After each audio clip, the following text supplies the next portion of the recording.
এখন এমনও দেখা যায় সন্তান পাকা রুম, এয়ার কন্ডিশন রুম, ভালো রুমে বউকে নিয়ে সন্তানদেরকে নিয়ে শুয়ে আছে, আর মা বাবাকে রেখেছে গোয়াল ঘরে।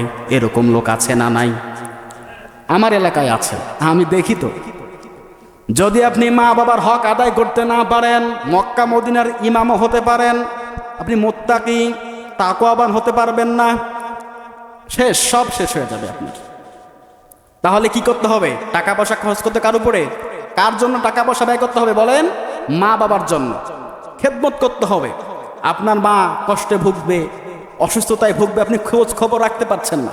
আহারে কি সন্তান! একটা বাবা মায়ের 10টা সন্তান থাকলেও এই মা বাবা দুইজন মানুষ 10টা সন্তানের মুখে আহার তুলে দিয়ে তাকে লালন পালন করে বড় করে, ঠিক কিনা বলেন? আর বড় হওয়ার পরে 10টা সন্তানের প্রতি 10টা সন্তানও এই মা বাবার দায়িত্ব নিতে পারে না। আপনি স্বীকার করেন আর নাই করেন, বাংলাদেশে 100 জনের মধ্যে প্রায় দেখা যায় প্রায় 60টা ঘরের মধ্যে এরকম সমস্যা আছে। মা বাবার খোঁজ খবর নেওয়া হচ্ছে না। এই মা বাবার খোঁজ খবর নেওয়া দরকার আছে না নাই? অবশ্যই আছে। 2 নাম্বারে আকরাবিন, তোমার আত্মীয় স্বজনদের জন্য ব্যয় করো। আত্মীয় স্বজন যারা আছে এদের পিছনে ব্যয় করা লাগবে। কথাকার আল্লাহ পাক নিজে সাজিয়ে সাজিয়ে দিচ্ছেন, ফালিল ওয়ালিদাইনি ওয়াল আকরাবিন ওয়াল ইয়াতামা ওয়াল মাসাকিনি ওয়াবনিস সাবিল। এরপর ইয়াতিমদের জন্য ব্যয় করো। যারা ইয়াতিম, মা নাই বাবা নাই, আছে না এরকম ছোট্ট মানুষ, মাও নাই বাবাও নাই, বা বাবা আছে মা নাই, এরা ইয়াতিম। এই ইয়াতিমদেরকে ভালোবাসতে হবে। এদেরকে কখনোই অবহেলা করা যাবে না, কষ্ট দেওয়া যাবে না। যাদের বাবা নাই, ছোট্ট মানুষ, বাবা নাই বা মা নাই, এদেরকে বুকে টেনে নেন, বুকে টেনে নিতে হবে। এরপর হচ্ছে মুসাফির। কিসের কথা বললাম?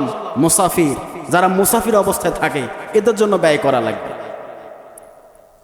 মিসকিনদের জন্য ব্যয় করা লাগবে। মোট 5টি কথা আল্লাহ পাক এই আয়াতুল কারিমের মধ্যে বর্ণনা করেছেন। কয়টা কথা? 1 নাম্বার লিস্ট দিয়েছেন, মা বাবার জন্য ব্যয় করো। কার জন্য ব্যয় করতে হবে? সম্মানিত হাজিরিন, আলোচনা বেশি করতে চাই না, আলোচনা বেশি করে লাভ নেই।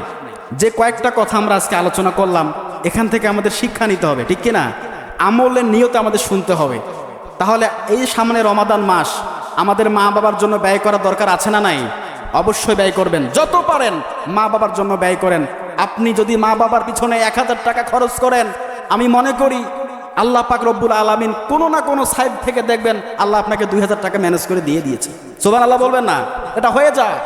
করবেন, মা বাবাকে সন্তুষ্ট রাখবেন, মা বাবার দোয়া নিয়ে সব সময় থাকবেন। আপনার নামাজ, আপনার রোজা, আপনার হজ, আপনার দান সদকা, সবগুলোতে আল্লাহ পাক বরকত দেবে, বারাকা দান করবে।